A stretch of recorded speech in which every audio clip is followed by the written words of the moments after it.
মাটির মিডিয়ায় হোক বা সিন্ডার বা ঘ্যাস মিডিয়ায়, চন্দ্রমল্লিকা গাছে ডিসেম্বর মাসে যখন কুড়ি আসে তখন বেশ কিছু পরিচর্যাকে অদল বদল করতে হয়।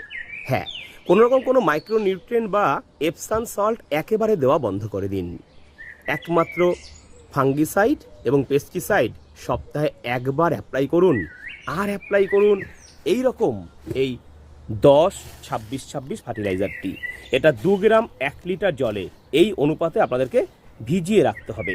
আগের দিন এরকম ছোট একটা পাত্রে ভিজিয়ে রাখবেন, পরের দিন এই মিশ্রণটা আপনার রিকোয়ার্ড অ্যামাউন্ট জলের সাথে মিশিয়ে দিয়ে সমস্ত গাছের গোড়ায় দেবেন। সিন্ডার মিডিয়ার ক্ষেত্রে এটা দিতে হবে 1 দিন পর পর, আর মাটির মিডিয়ার ক্ষেত্রে 2 দিন পর পর। এটা করতে পারলেই আপনার গাছ এইরকম সুন্দরভাবে আত্মপ্রকাশ করবে। সমস্ত গাছের কুড়ি ফুটে গেলে এই খাবার দেওয়া বন্ধ করে দিন। আর এই রকম টিপস পেতে সাবস্ক্রাইব করুন স্বাদের ছাদ বাগান ইউটিউব চ্যানেল।